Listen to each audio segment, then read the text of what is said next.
Hello నమస్తే. ఆంధ్రప్రదేశ్‌లో మహిళల వైపు ఎవరైనా తప్పుగా చూస్తే, మహిళల వైపు కన్నెత్తి చూస్తే, మహిళలపైన ఎటువంటి అఘాయిత్యమైన చేస్తే వాళ్ళకి అదే చివరి రోజు. ఆంధ్రప్రదేశ్ రాష్ట్ర ముఖ్యమంత్రి చంద్రబాబు నాయుడు అనేక సందర్భాల్లో చెప్పిన మాట. మహిళలపైన అఘాయిత్యాలు చేస్తే చెమడాలు ఒలిచేస్తాం, తాటలు తీసేస్తామంటూ మాట్లాడారు ఉప ముఖ్యమంత్రి పవన్ కళ్యాణ్. ఇటువంటి మాటలు ఆంధ్రప్రదేశ్ ప్రజల చెవుల్లో ఇంకా ఉన్నాయి. కానీ ఆంధ్రప్రదేశ్లో జరుగుతున్న అఘాయిత్యాల పట్ల మాత్రం ఈ ఇద్దరు నాయకులు చర్యలు తీసుకోవడానికి ఎందుకో ముందుకు రావట్లేదు. ఈ ఇద్దరు నాయకులు ఆంధ్రప్రదేశ్లో సామాన్య ప్రజలకు సంబంధించిన శాంతి భద్రతలకు సంబంధించిన అంశాన్ని మాది కాదు అన్నట్లు బిహేవ్ చేస్తున్నారు అని అనిపిస్తోంది నిన్న జరిగిన ఒక సంఘటన చూసిన తర్వాత. ఇటీవల కాలంలో ఆంధ్రప్రదేశ్లో, తెలంగాణకు సంబంధించి కూడా చూస్తున్నాం, చాలా ప్రాంతాల్లో నాయకులకు సంబంధించిన వ్యక్తిగత జీవితాలు, నాయకులకు ఇతర మహిళలతో ఉన్న సంబంధాలకు సంబంధించిన వీడియోలు, ఆడియోలు ఇవన్నీ వైరల్గా మారాయి. ఓ పార్టీకి సంబంధించిన వాళ్ళపైన ఇటువంటి విమర్శలు, ఇటువంటి వీడియోలు వస్తే తమ ప్రత్యర్థి పార్టీ వాళ్ళు వాటిని ఎక్కువగా ప్రమోట్ చేయడం, ప్రచారం చేయడం చూస్తున్నాం. అటువంటి వీడియోల గురించి ఇప్పటివరకు అటువంటి వీడియోలు, అటువంటి వివాదాల గురించి నేను ఎప్పుడు వీడియో చేయలేదు ఇప్పటివరకు.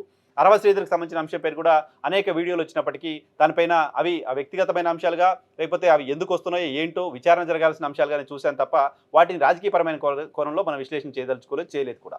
బట్ నిన్న రైల్వే కోడూరు ఎమ్మెల్యే అరవ శ్రీధర్ పైన గడిచిన కొద్ది కాలంగా ఆరోపణలు చేస్తూ వస్తున్న ఒక మహిళ రోడ్డు పైన వెళ్తున్న క్రమంలో జనసేన పార్టీకి సంబంధించిన ఒక నాయకుడు ఆమె పైన దాడికి ప్రయత్నం చేశారు. అందరూ చూస్తుండగా నడి రోడ్డు పైన ఒక బాధిత మహిళ పైన దాడికి ప్రయత్నం చేశారు. సో ఆ దాడికి ప్రయత్నం చేయడాన్ని అక్కడున్న ప్రజలంతా చూశారు.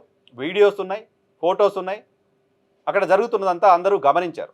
కానీ జనసేన పార్టీకి సంబంధించిన కీలకమైన నేత, జనసేన ఎమ్మెల్యే పైన మహిళ లైంగిక ఆరోపణలు చేస్తుంది. ఆరోపణలు చేయడమే కాదు, ఆయనకు, ఆ జనసేన ఎమ్మెల్యేకు తనతో ఉన్న సంబంధాలకు సంబంధించిన అనేక వీడియోలను కూడా ఆమె బయటపెట్టారు. కోర్టులో కేసు నడుస్తోంది. పోలీస్ స్టేషన్లో కంప్లైంట్ కూడా చేస్తున్నారు. ఇంకా కొన్ని కేసులపైన కూడా కంప్లైంట్ చేస్తూ వస్తున్నారు. ఆమె తమ పార్టీ ఎమ్మెల్యే ఒక మహిళని మోసం చేశారు అనే వార్త బయటకు వచ్చినప్పుడు ఆ పార్టీ అధినేతగా ఉన్న పవన్ కళ్యాణ్ ఒక కమిటీ వేశారు. కమిటీ వేసి అసలు వాస్తవాలేంటో నిజ నిర్ధారణ చేయండి అని చెప్పారు. ఆ కమిటీ వేసి కూడా నెల పైన గడిచిపోయింది. ఆ కమిటీ నిజ నిర్ధారణ ఏం చేసింది, ఏం చెప్పింది, ఏం చర్యలు తీసుకున్నా తమ ఎమ్మెల్యే పైన తెలియదు. నిజంగానే ఆ కమిటీ నిజ నిర్ధారణ చేసి ఆ మహిళ చేసిన ఆరోపణలు తప్పని తేలిస్తే మీ ఎమ్మెల్యే మంచివాడు, మీ ఎమ్మెల్యే పైన తప్పుడు ఆరోపణలు చేసింది ఆ మహిళ అని మీ పార్టీ ప్రకటించవచ్చు. లేదు, ఆ మహిళ చేసిన ఆరోపణలో నిజమే ఉందనుకుంటే ఆ మహిళ చేసిన ఆరోపణలన్నీ నిజమే, మా ఎమ్మెల్యేదే తప్పు కాబట్టి మా ఎమ్మెల్యే పైన చర్యలు తీసుకుంటున్నాం అని చెప్పొచ్చు. ఓ కమిటీ విచారణ చేసి రిపోర్ట్ దగ్గర పెట్టుకుని ఏం చర్యలు తీసుకోకుండా కూర్చుంటే ఏమని అర్థం చేసుకోవాల్సిన అవసరం ఉంటుంది? అంటే మహిళల పట్ల ఎవరైనా తప్పుగా ప్రవర్తిస్తే అది మా వాళ్ళు అయితే, మరీ ముఖ్యంగా మా ఎమ్మెల్యేలు అయితే మేము వాళ్ళపైన చర్యలు తీసుకోం అని ఏమైనా చెప్పదలుచుకున్నారా? ఈ విషయంలో తెలుగుదేశం పార్టీని చూసైనా పవన్ కళ్యాణ్ గారు నేర్చుకోవాల్సిన అవసరం ఉంది. గతంలో సత్యవేడి ఎమ్మెల్యే పైన ఇటువంటి ఆరోపణలు వస్తే తెలుగుదేశం పార్టీ ఇమీడియట్గా ఆయన పార్టీ నుంచి సస్పెండ్ చేసింది. తర్వాత ఆయన పార్టీ కార్యక్రమంలో కంటిన్యూ చేసింది, అది వేరే విషయం. కనీసం మేము యాక్షన్ తీసుకున్నామంటే ఒక ఇంప్రెషన్ అయినా సమాజానికి ఇచ్చింది తెలుగుదేశం పార్టీ. బట్ ఈ ఎమ్మెల్యేకి సంబంధించిన అంశం పైన ఇన్ని వీడియోస్ వచ్చినా, ఇంత జరిగినా చర్యలు తీసుకోకపోగా అది మాకు సంబంధం లేని అంశంగా ఎలా చూస్తారు?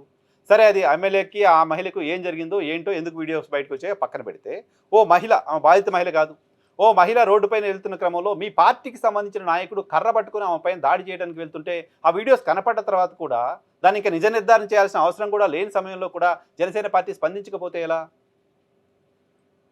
మీరు చెప్పే న్యాయం, మీరు చెప్పే నీతులు, మీరు ఇచ్చే వార్నింగ్లు వేరే వాళ్ళకు ఉంటాయి తప్ప మీ పార్టీ వాళ్ళకు ఉండవా? మీ పార్టీ వాళ్ళకు వర్తించవా? ఇటువంటి ఘటన ఇంకేదైనా పార్టీకి సంబంధించిన వాళ్ళు చేస్తుంటే పవన్ కళ్యాణ్ రియాక్షన్ ఎలా ఉండేది? ఇటువంటి ఘటన ఇంకేదైనా రాష్ట్రంలో జరిగినా పవన్ కళ్యాణ్ స్పందించే వాళ్ళేమో.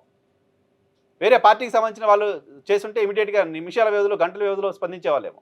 కానీ సొంత పార్టీకి సంబంధించిన నాయకుడు బరి తెగించి ఒక మహిళ పైన కర్ర పట్టుకుని దాడికి వెళ్తుంటే ఇంకా మీ పార్టీలో ఎందుకు ఉంచుకుంటారు అతన్ని? ఇంకా అటువంటి వాళ్ళని పార్టీలో ఉంచుకోవడం ద్వారా ఏం మెసేజ్ ఇస్తున్నారు సమాజానికి, మహిళలకు? మీలాంటి వాళ్ళు ఆంధ్రప్రదేశ్లో మహిళల పైన అఘాయిత్యాలు జరగకుండా కాపాడతారని, మీలాంటి వాళ్ళు ఆంధ్రప్రదేశ్లో మహిళల హక్కులు కాపాడతారని, మీలాంటి వాళ్ళు ఆంధ్రప్రదేశ్లో మహిళలకు రక్షణగా ఉంటారని ఎవరు అనుకోవాలి? ఎందుకు అనుకోవాలి? ఈ ఘటన చూసిన తర్వాత మీరు ఏ రకమైన రక్షణ ఆంధ్రప్రదేశ్లో మహిళలకు ఇస్తున్నారని అనుకోవాలి?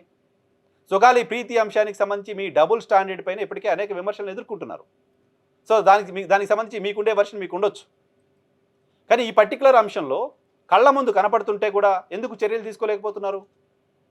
ఇప్పటికే అనేక అంశాల్లో పవన్ కళ్యాణ్ పాలచన అవుతూ వచ్చారు. 30,000 మంది మహిళలు ఆంధ్రప్రదేశ్లో కిడ్నాప్కు గురయ్యారు అన్నారు. 20 నెలలు గడిచిపోయింది, 3 మహిళలను కూడా కిడ్నాప్ అయిన వాళ్ళు ఎవరో పట్టించుకొని తీసుకొచ్చిన దాఖలా లేదు. ఆ 30,000 మంది మహిళలు కిడ్నాప్ కావడం వెనుక అప్పటి అధికార పార్టీకి సంబంధించిన నాయకులు ఉన్నారన్నారు.